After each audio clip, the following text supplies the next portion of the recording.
Ma'am, আমি এই ইঞ্জিনটি ঠিক করতে পারি। কি আজে বাজে বকছে এই বাচ্চাটা! এখন এই ইঞ্জিন ঠিক করবে? তোমার সামান্যতম ধারণাও আছে তুমি কি বলছো? এখন আমি নিজের ক্ষমতা দেখাবো এবং এই ইঞ্জিনটি ঠিক করে দেব। সাল ২০২৩-এর অগস্ট মাস ছিল।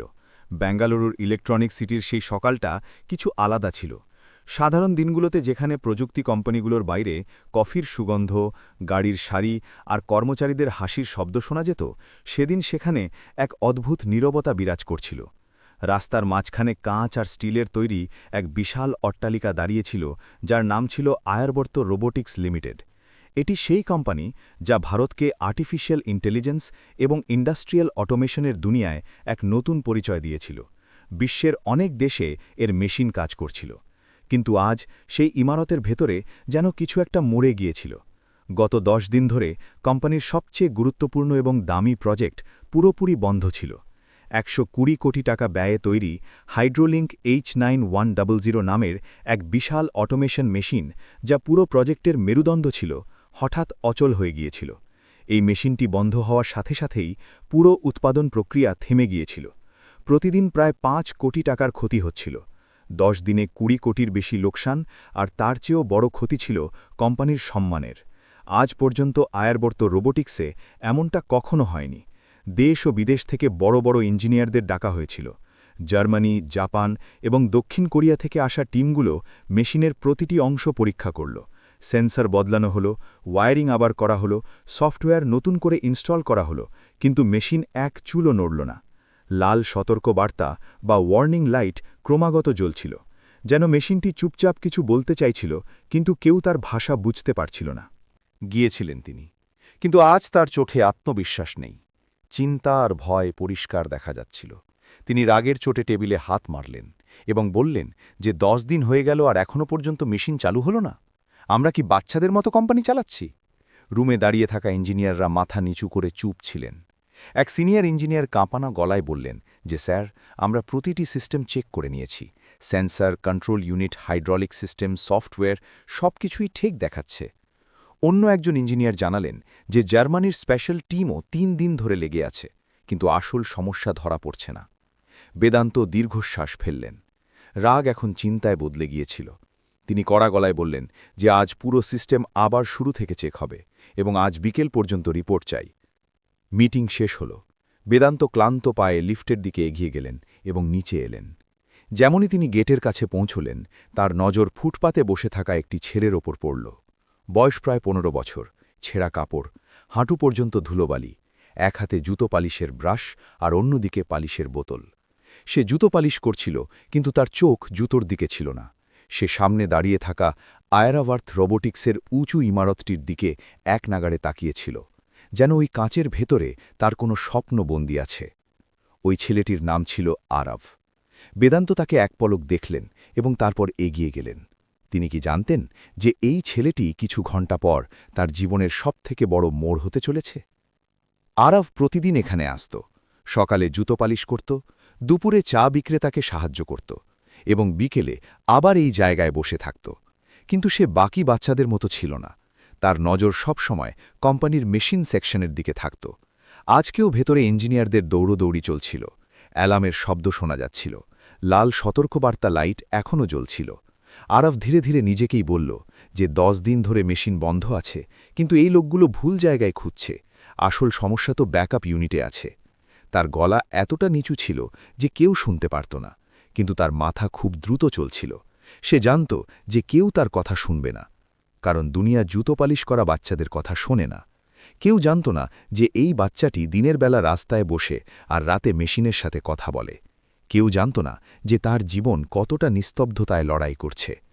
আরাফ ইমারতের দিকে তাকিয়ে মনে মনে বলল যে যদি সে মাত্র ৫ মিনিট সময় পেত, মাত্র ৫ মিনিটে সেই মেশিনটি ঠিক করতে পারত।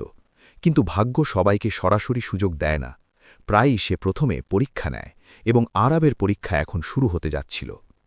আরাবের জন্য ওই ইমারতটি শুধুমাত্র কাঁচ আর স্টিলের কাঠামো ছিল না, সেটা তার জন্য একটি প্রশ্ন ছিল, একটি চ্যালেঞ্জ ছিল, এবং কোথাও না কোথাও একটি স্বপ্নও ছিল। সারাদিন রাস্তার ধারে বসে জুতো পালিশ করতে করতেও তার মন সেখানেই আটকে থাকত। ব্রাশ তার হাতে চলত, কিন্তু মাথা মেশিনের ভেতরে ঘুরে বেড়াত। লোক আসত, জুতো পালিশ করিয়ে চলে যেত, কেউ তার মুখের দিকে ঠিকভাবে তাকাতাও না। সবার কাছে সে ছিল কেবল এক গরিব বাচ্চা, যাকে দিনের শেষে কিছু কয়েন দিয়ে দিলেই যথেষ্ট ছিল। সন্ধে নামতেই যখন অফিসের আলোগুলো জ্বলে উঠত এবং কর্মচারীরা নিজের বাড়ির দিকে ফিরতে শুরু করত, তখন আরাবও তার ছোটখাটো সরঞ্জাম গুছিয়ে নিত। তার পা খুব দ্রুত চলত না, কিন্তু মনে এক অস্থিরতা থাকত। তার তাড়া ছিল, কারণ রাতই ছিল তার আসল স্কুল। সেই স্কুল যেখানে বইপত্র ছিল না, ব্ল্যাকবোর্ড ছিল না, কিন্তু মেশিন ছিল, জং ধরা যন্ত্রপাতি ছিল, তেলের গন্ধ ছিল, এবং এক বৃদ্ধ মানুষ ছিলেন যিনি তার জীবনের সবথেকে বড় গুরু ছিলেন। সেই বৃদ্ধ মানুষটি ছিলেন আরবের নানা। শহরের একটি পুরনো মহল্লার সরু গলির ভেতরে তাদের ছোট্ট একটি গ্যারেজ ছিল। টিনের চাল, দেওয়ালে জমে থাকা গ্রিজ, কোনায় পড়ে থাকা ভাঙা ফ্যান, পুরনো জেনারেটর আর অর্ধেক খোলা স্কুটার। বাইরে থেকে দেখে যে কেউ বলে দিত যে এই জায়গাটি ভাঙাচোরা জিনিসে ভরা, কিন্তু আরবের কাছে এই জায়গাটি কোনো মন্দিরের চেয়ে কম ছিল না। এখানেই সে মেশিনের ভাষা শিখেছিল। নানা এক সময় এই আয়ারবর্ত রোবোটিক্সেই সিনিয়র ইঞ্জিনিয়ার হিসেবে কাজ করতেন। তিনি সেই দিনগুলোর সাক্ষী ছিলেন যখন বেদান্ত মালহোত্রা একটি ছোট রুমে বসে কোম্পানির স্বপ্ন দেখতেন। কিন্তু সময় বদলালো, সম্পর্ক বদলালো, এবং নানা এই দুনিয়া থেকে বাইরে হয়ে গেলেন। এখন তার পরিচয় ছিল শুধু একজন বৃদ্ধ মেকানিক, যার চোখে অভিজ্ঞতা ছিল আর হাতে এখনও মেশিনের ওপর দখল ছিল। রাতে গ্যারেজের দরজা অর্ধেক বন্ধ থাকত, বাইরের আওয়াজ কমে যেত, এবং ভেতরে শুধু যন্ত্রপাতির শব্দ শোনা যেত। নানা কোনো পুরনো মোটর খুলতেন, আর আরব মনোযোগ দিয়ে তা দেখত। নানা বোঝাতেন যে এই স্ক্রুটি শুধু লোহার টুকরো নয়, এটি পুরো মেশিনকে ধরে রাখে। যদি একে ভুল জায়গায় ঘুরিয়ে দেওয়া হয়, তবে পুরো ব্যবস্থা বিগড়ে যেতে পারে। আরব চুপচাপ শুনত এবং প্রতিটি কথা নিজের ভেতরে গেঁথে নিত। নানা প্রায়ই বলতেন যে মেশিনকে শুধু চোখ দিয়ে দেখো না, তাকে অনুভব করো, তার আওয়াজ শোনো, তার কম্পনকে বোঝো। প্রতিটি মেশিন কথা বলে, শুধু শোনার মতো মানুষ চাই। আরব হাসত, তার কাছে এসব অদ্ভুত লাগত না, কারণ সে সত্যি সত্যি মেশিনের আওয়াজ শুনতে পারত। সে এটা জানত না যে এটি সাধারণ জ্ঞান ছিল না, বরং একটি অসাধারণ ক্ষমতা ছিল। ঘরের ভেতরে অবস্থা ভালো ছিল না। আরবের মা নন্দিনী প্রায়ই অসুস্থ থাকতেন। শরীর দুর্বল হয়ে গিয়েছিল, ওষুধপত্র দামি ছিল, এবং টাকা সবসময় কম পড়ে যেত। অনেকবার আরব তার মাকে অর্ধেক ওষুধ খেতে দেখেছে, যাতে পরবর্তী ডোজের জন্য কিছু বেঁচে থাকে। মা যখনই তাকে দেখতেন, হেসে দিতেন এবং বলতেন যে আমি ঠিক আছি। কিন্তু আরব জানত যে সেটা মিথ্যে। রাতে যখন সে ক্লান্ত হয়ে মেঝেতে শুতো, তখনও তার মাথা মেশিনের ভেতরে ঘুরপাক খেত। তার আয়ারবর্তের সেই বিশাল মেশিনের কথা মনে পড়ত, যা 10 দিন ধরে নিস্তব্ধ হয়ে দাঁড়িয়েছিল। তার মনে হতো যেন মেশিনটি ব্যথায় আছে এবং সাহায্যের জন্য ডাকছে। সে ভাবত যদি তাকে শুধু কিছু সময়ের জন্য মেশিনের কাছে যেতে দেওয়া হতো, তবে সে তার কষ্ট বুঝতে পারত। পরদিন সকালে যখন সে আবার কোম্পানির গেটের কাছে পৌঁছল, তখন পরিবেশ আগের চেয়েও বেশি উত্তপ্ত ছিল। ইঞ্জিনিয়ারদের মুখ শুকিয়ে গিয়েছিল, গার্ডরা কঠোর ছিল, সবাই তাড়াহুড়ো করছিল। আরব তার টুল পাতল এবং জুতো পালিশ করতে লাগল। কিন্তু আজ তার মন অন্য কোথাও ছিল। তার মায়ের ওষুধ শেষ হয়ে গিয়েছিল। নানা রাতে বলেছিলেন যে বাবা, দুনিয়া গরিবের গুণকে ততক্ষণ চেনে না যতক্ষণ না সে দুনিয়াকে একটা ধাক্কা দেয়। সেই কথাই আরবের মনে বাজছিল। তার টাকার প্রয়োজন ছিল, কিন্তু তার চেয়েও বেশি তার সুযোগের প্রয়োজন ছিল। সে জানত যে যদি সে মেশিন ঠিক করে দিতে পারে, তবে হয়তো তার জীবন বদলে যাবে। সে সাহস করে গার্ডকে বলল যে শুধু 5 মিনিটের জন্য মেশিনটিকে দেখতে দাও। গার্ড তাকে বকা দিল এবং ধাক্কা দিয়ে পিছনে সরিয়ে দিল। কিছু লোক হাসতে লাগল। কেউ বলল, এই বাচ্চাটা পাগল। কেউ বলল, একে তো ল্যাপটপ চালাতেও আসে না বোধহয়। আরব কিছু বলল না। সে চুপচাপ উঠে এক কোনায় গিয়ে বসে পড়ল। তার হাঁটুতে ধুলো লেগেছিল, কাপড় আরও নোংরা হয়ে গিয়েছিল, কিন্তু তার চোখে এখনও সেই চমক ছিল। সে মনের ভেতর ঠিক করে ফেলেছিল যে সে হার মানবে না, কারণ তার কাছে এটি শুধু একটি মেশিন ছিল না, এটি ছিল তার মায়ের ওষুধ, তার নানার সম্মান, এবং হয়তো তার নিজের পরিচয়ও। সে জানত না যে এই জেদ আর এই নীরব আত্মবিশ্বাস তাকে সেই দরজার ভেতরে নিয়ে যেতে চলেছে যেখান থেকে তার জীবন চিরতরে বদলে যাবে। হঠাৎ মেশিন সেকশন থেকে জোরালো সাইরেন বাজল। স্ক্রিনে সিস্টেম ক্রিটিক্যাল এরর লেখা ভেসে উঠল। কিছু ইঞ্জিনিয়ার আতঙ্কিত হয়ে বাইরের দিকে ছুটলেন। গার্ডরা সতর্ক হয়ে গেল। পরিবেশ আরও বেশি উত্তপ্ত হয়ে উঠল। আরবও ভয় পেয়ে গেল, কিন্তু তার নজর মেশিনের কন্ট্রোল রুমের দিকে আটকে ছিল। সে পরিষ্কার দেখতে পাচ্ছিল যে মানুষ আবার সেটাই করছে যা গত 10 দিন ধরে করছিল। সেন্সর, স্ক্রিন, কোড, কিন্তু কেউ সেখানে দেখছে না যেখানে আসল গোলমাল লুকিয়েছিল। সে ধীরে ধীরে উঠে গেটের কাছে চলে গেল। সে সাহস করে আবার ভেতরে উঁকি দেওয়ার চেষ্টা করল। তখনই এক গার্ড তাকে দেখে ফেলল এবং রেগে গিয়ে চিৎকার করল, কিরে, বারবার এখানে কেন আসিস? সে আরবকে জোরে ধাক্কা দিল। আরব ভারসাম্য হারিয়ে রাস্তায় পড়ে গেল। তার হাত থেকে ব্রাশ আর বোতল দূরে ছিটকে পড়ল। কিছু লোক দাঁড়িয়ে দেখতে লাগল। কেউ হাসতে হাসতে বলল যে এই বাচ্চাটা সত্যি পাগল। কেউ বলল এত বড় কোম্পানিতে এ কী করবে। আরব উঠল, কাপড় থেকে ধুলো ঝাড়ল এবং চুপচাপ নিজের কোণায় ফিরে গেল। তার চোখ দিয়ে জল বেরিয়ে এলো, কিন্তু সে তাড়াতাড়ি তা মুছে ফেলল। তাকে কাঁদলে চলবে না, তার শুধু একটা সুযোগ চাই। সে জানত যে যদি সে ভেতরে যায় আর সঠিক জায়গাটা দেখিয়ে দেয় তবে সব বদলে যেতে পারে। কিন্তু সে এটাও জানত যে তার চেহারা, তার পোশাক আর তার পেশা তার সবথেকে বড় শত্রু। সন্ধ্যা নামতে লাগল। বেদান্ত মালহোত্রা ক্লান্ত পায়ে বাইরে এলেন। মাথা ভারী হয়েছিল, চোখ জ্বলছিল। 10 দিনের ঘুম একসাথে নেমে এসেছিল। যেমনই তিনি গেটের কাছে পৌঁছলেন, তার নজর আবার সেই ছেলেটির ওপর পড়ল। সেই ছেলেটি যে সকাল থেকে সেখানেই বসেছিল। এখন সে চুপচাপ মাটিতে বসেছিল। তার কাছে কোনো গ্রাহক ছিল না। ব্রাশ একপাশে পড়েছিল, কিন্তু তার নজর এখনও কোম্পানির ভেতরে ছিল। বেদান্ত কিছুক্ষণ দাঁড়ালেন। তিনি জানতেন না কেন, কিন্তু সেই ছেলেটির চোখে তিনি কিছু একটা আলাদা দেখলেন। কোনো লোভ নেই, কোনো চালাকি নেই, শুধু এক অস্থির সত্য। তিনি গার্ডকে জিজ্ঞেস করলেন যে এই ছেলেটি এখানে বারবার কেন আসে। গার্ড বিরক্ত হয়ে বলল যে স্যার, এ বলে যে মেশিন ঠিক করে দেবে, মেশিনের দিকে তাকিয়ে থাকে, আমি একে অনেকবার তাড়িয়েছি। বেদান্ত আরবের দিকে তাকালেন। আরব নজর নিচু করে নিল। কিছু সেকেন্ডের নীরবতার পর বেদান্ত জিজ্ঞেস করলেন যে তুমি মেশিনকে এত মনোযোগ দিয়ে কেন দেখো। আরবের কণ্ঠস্বর খুব নিচু ছিল, কিন্তু শব্দগুলো পরিষ্কার ছিল। স্যার, আমার মেশিন পছন্দ। বেদান্ত হালকা হাসির সাথে বললেন যে মেশিন আর তুমি জুতো পলিশ করো, এগুলো কোটির টাকার মেশিন। আরবের ভেতরে ভয় ছিল, কিন্তু তার চেয়েও বড় বিশ্বাস ছিল। সে সাহস করে বলল যে স্যার, যদি আমাকে একবার মেশিনের কাছে যেতে দেওয়া হতো তবে আমি বলতে পারতাম সমস্যা কোথায়। পাশে দাঁড়িয়ে থাকা কিছু ইঞ্জিনিয়ার হেসে উঠলেন। কেউ বলল, স্যার, সময় নষ্ট করবেন না, 10 দিনে আমরা বুঝতে পারলাম না আর এই বাচ্চাটা বলবে। কিন্তু আরব চুপ রইল। সে শুধু বেদান্তের চোখের দিকে তাকাল, যেন সে তার সাথে নয়, তার আত্মার সাথে কথা বলছে। বেদান্তের ভেতরে কিছু একটা কেঁপে উঠল। তার হঠাৎ নিজের শৈশবের কথা মনে পড়ে গেল। সেই সময় যখন মানুষ তাকেও এভাবেই দেখত, এক সাধারণ ছেলে, বড় স্বপ্ন, কিন্তু কারও ভরসা নেই। তিনি দীর্ঘশ্বাস ফেললেন এবং কড়া গলায় বললেন যে ঠিক আছে, একে ভেতরে নিয়ে এসো।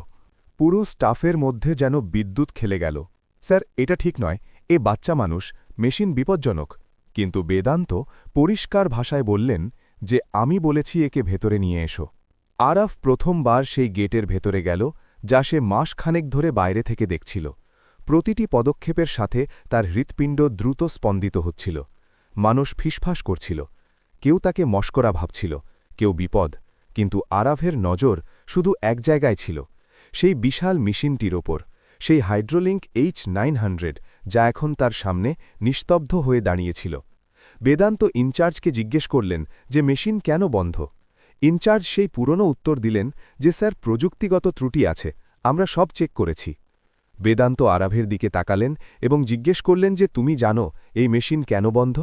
পুরো হল শান্ত হয়ে গেল। আরফ কিছুক্ষণ চুপ রইল, তারপর বলল যে স্যার, যদি আমি মেশিনটিকে কাছ থেকে দেখে নিই তবে হয়তো বলতে পারব। মানুষ আবার হাসল, কিন্তু এবার বেদান্ত হাসলেন না। তিনি সবাইকে চুপ করালেন। আরফ ধীরে ধীরে মেশিনের চারপাশ দিয়ে ঘুরতে লাগল। সে তাকে স্পর্শ করছিল, তার আওয়াজ শুনছিল, তার কম্পন অনুভব করছিল, যেন সে কোনো জীবিত বস্তুর সাথে কথা বলছে। হঠাৎ আরফ থামল এবং বলল যে স্যার, এই মেশিন নিজে থেকে থামেনি, একে কেউ থামিয়েছে। পুরো হলে নিস্তব্ধতা নেমে এলো।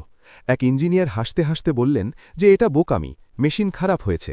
আরফ শান্ত গলায় বলল যে না স্যার, এর মেইন প্রেশার ভালভকে অর্ধেক ঘোরানো হয়েছে, এটি দুর্ঘটনা নয়, ইচ্ছে করে করা হয়েছে। ইঞ্জিনিয়াররা চমকে উঠলেন। কেউ বলল এটা অসম্ভব, ওই ভালভ পর্যন্ত পৌঁছতে গেলে মেশিন খুলতে হয়। আরব মেশিনের একটি কোণর দিকে ইশারা করল এবং বলল যে যদি এই প্যানেলের তৃতীয় স্ক্রুটি ঢিলে করে দেওয়া হয় তবে পুরো মেশিন না খুলেই পরীক্ষা করা যায়। স্ক্রুটি সত্যিই ঢিলে ছিল। সেই মুহূর্তে ঘরের বাতাস বদলে গেল। এখন এটি শুধু একটি খারাপ মেশিন ছিল না, এটি ছিল একটি ষড়যন্ত্র, এবং সেই ষড়যন্ত্রকে সবথেকে আগে চিনতে পারল এক জুতো পালিশ করা বাচ্চা। ঘরে হঠাৎ এমন নীরবতা নামল যেন কেউ বাতাসকেও থামিয়ে দিয়েছে। মেশিন সেকশন, যা কিছুক্ষণ আগে পর্যন্ত আওয়াজ আর তর্কে ভরা ছিল, এখন একদম শান্ত।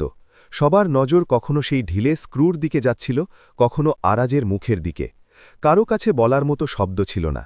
10 দিন ধরে যে ইঞ্জিনিয়ারদের বুদ্ধি এখানে এসে থমকে গিয়েছিল, সেখানে এক 15 বছরের বাচ্চা কোনো আনুষ্ঠানিক পড়াশোনা ছাড়াই ষড়যন্ত্রের দিকে ইশারা করে দিয়েছিল। বেদান্ত মালহোত্রা দীর্ঘশ্বাস ফেললেন। তার ভেতরে এতক্ষণ যে ভয় ছিল তা এক অদ্ভুত স্পষ্টতায় বদলে যাচ্ছিল। তিনি শান্ত কিন্তু দৃঢ় গলায় জিজ্ঞেস করলেন যে যদি এই ভালভ ইচ্ছে করে ঘোরানো হয়ে থাকে তবে কি মেশিন আবার চালু হতে পারে। ঘরের কিছু ইঞ্জিনিয়ার অস্থির হয়ে উঠলেন। কেউ বলল, স্যার, এই মেশিন অত্যন্ত স্পর্শকাতর, সামান্য ভুল হলে বিস্ফোরণও হতে পারে। কেউ বলল, বাচ্চা মানুষ, একে দায়িত্ব দেবেন না। কিন্তু বেদান্তের নজর আরাভের ওপর আটকে ছিল। সেই মুখে না ছিল ভয়, না ছিল ঘাবড়ানি, শুধু এক অদ্ভুত ভরসা ছিল, যেন সে ঠিকঠাক জানে এরপর কি করতে হবে। বেদান্ত তাকে সরাসরি জিজ্ঞেস করলেন যে যদি আমি বলি মেশিন ঠিক করে দাও তবে কি তুমি পারবে। আরাফ প্রথমবার হালকা হাসির সাথে মাথা নাড়ল। সে বলল যে স্যার, চেষ্টা করব। এই শব্দগুলো কোনো দম্ভের মতো ছিল না, বরং এক সত্যিকারের ইচ্ছের মতো ছিল। ঘরে দাঁড়িয়ে থাকা মানুষ একে অপরের মুখ চাওয়াচাবি করতে লাগল। এটি পাগলামি মনে হচ্ছিল, কিন্তু এখন পিছিয়ে যাওয়ার রাস্তাও ছিল না। আরব মেশিনের নিচের অংশের দিকে ইশারা করল এবং টর্চ চাইল। এক ইঞ্জিনিয়ার ইতস্তত করে টর্চ বাড়িয়ে দিলেন।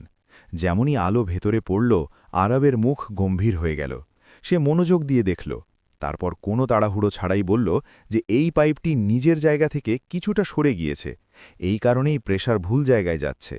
ইঞ্জিনিয়াররা ঝুঁকে দেখতে লাগলেন। কেউ নিচু গলায় বলল যে এটা তো সত্যিই ভুল ফিট হয়েছে। আরব হাত ভেতরে ঢুকালো এবং খুব সাবধানে পাইপটিকে তার সঠিক জায়গায় ঘুরিয়ে দিল। এটি কোনো তাড়াহুড়ো ছিল না, তার প্রতিটি নড়াচড়ায় অভ্যেস ছিল, যেন সে এই কাজ শত শতবার করেছে। এরপর সে মেশিনের ডান দিকে গেল, যেখানে একটি বড় জাংশন বক্স হালকা কম্পন করছিল। সে বক্সের ওপর হাত রাখল এবং সঙ্গে সঙ্গে হাত সরিয়ে নিল। সে বলল যে যদি এখনই মেশিন চালু করা হয় তবে ব্লাস্ট হতে পারে। পুরো স্টাফ ঘাবড়ে গেল। বেদান্ত এগিয়ে এসে জিজ্ঞেস করলেন, কেন? আরব শান্ত গলায় বোঝালো যে এই বক্সের ওয়্যারিং বদলে দেওয়া হয়েছে, পজিটিভ আর নেগেটিভ তার উল্টে দেওয়া হয়েছে। এটি কোনো ভুল নয়, ইচ্ছে করে করা কাজ। এক ইঞ্জিনিয়ারের মুখ থেকে বেরিয়ে গেল যে এটা তো কোনো ভেতরের মানুষই করতে পারে। আরব বলল যে তার শুধু 10 মিনিট চাই, যদি সে ভুল হয় তবে সে নিজে এখান থেকে চলে যাবে। বেদান্ত কোনো দ্বিধা ছাড়াই বললেন যে শুরু করো। কিছু ইঞ্জিনিয়ার এখনও অস্বস্তিতে ছিলেন, কিন্তু কারও প্রতিবাদ করার সাহস ছিল না।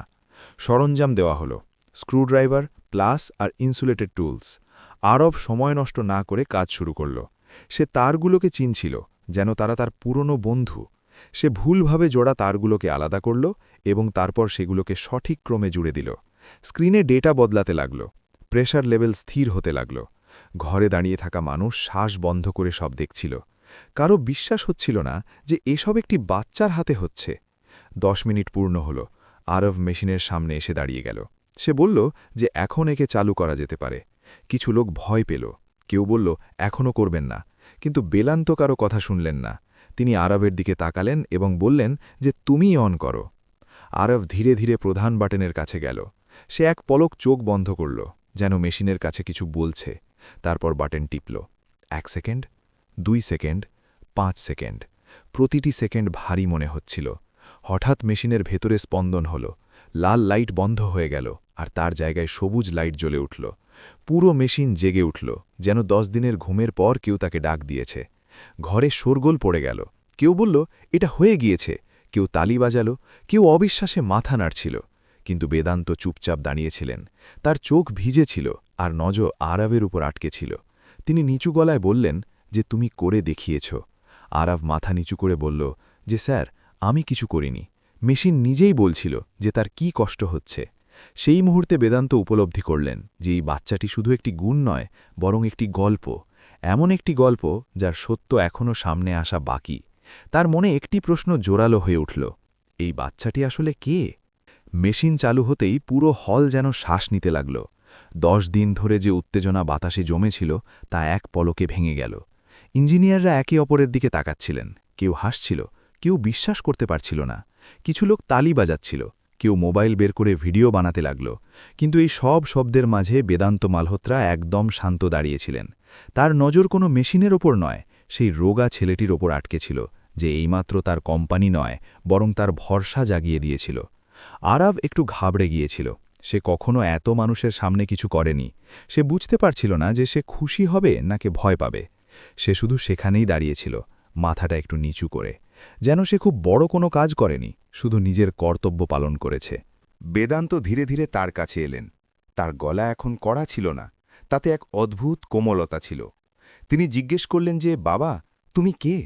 এই প্রশ্নটি সাধারণ ছিল না, তাতে বিস্ময়ও ছিল, কৌতূহল আর কোথাও না কোথাও এক আপন ভাবও। আরব ধীরে ধীরে বলল যে, স্যার, আমি কোনো বিশেষ কেউ নই। আমি জুতো পালিশ করি। আমার মা অসুস্থ থাকেন, তার ওষুধের জন্য আমি কাজ করি। হলে আবার একবার নিস্তব্ধতা নেমে এলো। ইঞ্জিনিয়াররা যেন প্রথমবার উপলব্ধি করলেন যে বাচ্চাটিকে তারা এখন পর্যন্ত অবহেলা করছিলেন, তার পেছনে কত বড় লড়াই লুকিয়ে আছে। বেদান্ত আরও কাছে এসে জিজ্ঞেস করলেন যে, তোমার মেশিনের এত বুদ্ধি কোথা থেকে এলো? আরাফ জানালো যে রাতে সে তার নানার ছোট গ্যারেজে কাজ করে। সেখানেই পুরনো মেশিন খোলে, সেগুলো জোড়া শিখতে শিখতে তার এই শিক্ষা হয়েছে। তার শব্দের মধ্যে কোনো অভিযোগ ছিল না, শুধু সত্য ছিল। বেদান্তের হৃদয়ে কিছু একটা জোরে নাড়া দিল। তিনি জিজ্ঞেস করলেন যে, তোমার বাবার কোথায়? আরাব মাথা নিচু করে নিল এবং বলল যে, আমি জানি না, আমি তাকে কখনো দেখিনি। এই উত্তরটি বেদান্তের জন্য কোনো আঘাতের চেয়ে কম ছিল না। তিনি আরবের মুখটা খুঁটিয়ে দেখলেন। তার চোখ, তার নাক, তার কথা বলার ধরন, সবকিছুই তার কাছে চেনা চেনা লাগছিল। এক পুরনো স্মৃতি যা তিনি বছর আগে চাপা দিয়েছিলেন, এখন হঠাৎ সামনে দাঁড়িয়েছিল। বেদান্ত কম্পিত কণ্ঠে জিজ্ঞেস করলেন যে, তোমার মায়ের নাম কি? আরব বলল, নন্দিনী, পুরো নাম নন্দিনী শর্মা। এটা শুনতেই বেদান্তের মুখ ফ্যাকাশে হয়ে গেল। তার শ্বাস কিছুক্ষণের জন্য আটকে গেল। নন্দিনী শর্মা সেই নাম ছিল যার সাথে তিনি ১৫ বছর আগে এক ভুল বোঝাবুঝিতে সম্পর্ক ভেঙে নিয়েছিলেন। সেই সময়, সেই ঝগড়া, সেই দূরত্ব, সবকিছু একসাথে তার চোখের সামনে ভেসে উঠল। তিনি কাঁপা গলায় জিজ্ঞেস করলেন যে, তোমার বয়স কত? আরাফ বলল, ১৫ বছর। সেই একই বয়স, একই সময়, একই কাহিনী। বেদান্ত সেখানেই চেয়ারে বসে পড়লেন। তার হাত কাঁপছিল। তিনি প্রায় ফিসফিস করে জিজ্ঞেস করলেন যে, তোমার মা কি কখনো তোমার বাবার ছবি দেখিয়েছেন? আরফ বলল যে না, মা বলেন যে কিছু ছবি হারিয়ে গিয়েছে আর কিছু তিনি নিজে ছিঁড়ে ফেলেছেন। এখন বেদান্তের আর কোনো প্রমাণের প্রয়োজন ছিল না। তার সামনে দাঁড়িয়ে থাকা বাচ্চাটি তার নিজের ছেলে, যাকে ভাগ্য ১৫ বছর পর তার সামনে এনে দাঁড় করিয়েছিল, তাও এমন অবস্থায় যেখানে তিনি তার যোগ্যতা আগেই দেখে নিয়েছিলেন। বেদান্তের চোখ দিয়ে জল গুড়িয়ে পড়ল। তিনি হঠাৎ আরবকে নিজের বুকে জড়িয়ে নিলেন। আরব ঘাবড়ে গেল। সে কখনো কোনো ধনী মানুষকে এভাবে কাঁদতে দেখেনি। বেদান্ত ভেঙে পড়া গলায় বললেন যে, বাবা, মাফ করে দাও, আমি জানতাম না, আমি তোমাকে হারিয়ে ফেলেছিলাম। হলে দাঁড়িয়ে থাকা মানুষ স্তম্ভিত হয়ে গেল। ফিসফাস ছড়িয়ে পড়ল, এই বাচ্চাটি কি মালিকের ছেলে? আরব পেছনে সরে গেল। তার জন্য এসব খুব বড় ব্যাপার ছিল। সে ভয় পেয়ে বলল যে, স্যার, এমন বলবেন না, আমরা খুব গরিব, আমার মা খুব কষ্টে আছেন। বেদান্ত তার মুখটা ২ হাতে নিলেন এবং বললেন যে, দারিদ্র্য কোনো সম্পর্ককে বদলে দেয় না। যদি তুমি আমার ছেলে হও, তবে তুমি আজ শুধু একটি মেশিন নয়, আমার পুরো জীবন ঠিক করে দিয়েছ। পরের দিন ডিএনএ টেস্ট হল। সত্য সামনে এলো। আরব বেদান্ত মালহোত্রারই ছেলে ছিল। খবর পুরো অফিসে ছড়িয়ে পড়ল। সেই বাচ্চাটি যে কোম্পানিকে বাঁচিয়েছিল, এখন সেই কোম্পানির মালিকের হারানো উত্তরাধিকারী ছিল। বেদান্ত সেই সন্ধে আরবকে নিয়ে তার বাড়িতে পৌঁছলেন। সরু গলি, ছোট একটি ঘর, দরজার পাশে রাখা জুতো পালিশের বাক্স। বেদান্তের বুক ফেটে গেল। ভেতরে নন্দিনী বসেছিলেন, দুর্বল শরীর, কিন্তু চোখে সেই একই সারল্য। তিনি তাকে দেখলেন এবং ভেঙে পড়লেন। তিনি ক্ষমা চাইলেন। নন্দিনীর চোখ ভরে এলো, কিন্তু তাতে অভিযোগ ছিল না, শুধু ক্লান্তি ছিল। তিনি বললেন যে এখন দেরি হয়ে গিয়েছে, কিন্তু হয়তো ভাগ্য এখন সঠিক সময় বেছে নিয়েছে। নন্দিনীর চিকিৎসা শুরু হল। নানাকে সম্মানের সাথে কোম্পানিতে ফিরিয়ে আনা হল। আরবের ভর্তি হল ভালো স্কুলে। কিন্তু সবথেকে বড় কথা এটি ছিল যে আরবের পরিচয় এখন আর শুধু একজন জুতো পালিশ করা বাচ্চার রইল না। সে একজন ছেলে ছিল, একজন গুণী মস্তিষ্ক ছিল, একজন ভবিষ্যৎ ছিল। আরব আজও মেশিনের পাশে দাঁড়িয়ে তাদের কথা শোনে। তফাৎ শুধু এতটুকু যে এখন মানুষ তার কথা শোনে। বেদান্ত যখনই তাকে কাজ করতে দেখেন তখন মনে মনে বলেন যে যদি আমি তাকে কখনো না হারাতাম। কিন্তু আরব হেসে বলে যে যদি আমি না হারাতাম তবে হয়তো আমি মেশিনের দুনিয়া খুঁজে পেতাম না, আর হয়তো আপনাকে কখনো ফিরে পেতাম না। কখনো কখনো জীবন প্রথমে আমাদের ভেঙে চুয়ে দেয়, তারপর আবার জোড়া লাগায়, কিন্তু যখন জোড়া লাগায় তখন এত সুন্দরভাবে যে পুরনো সব ব্যথাও কোনো পুরস্কারের মতো মনে হতে লাগে। বন্ধুরা, যদি এই গল্পটি আপনাদের হৃদয় ছুঁয়ে থাকে তবে কমেন্টে অবশ্যই জানাবেন এবং এটাও লিখবেন যে আপনারা এই গল্পটি কোন কোণ থেকে শুনছেন, কারণ হয়তো কোথাও না কোথাও কোনো ফুটপাতে বসে থাকা অন্য কোনো আরবও নিজের ভাগ্যের অপেক্ষা করছে।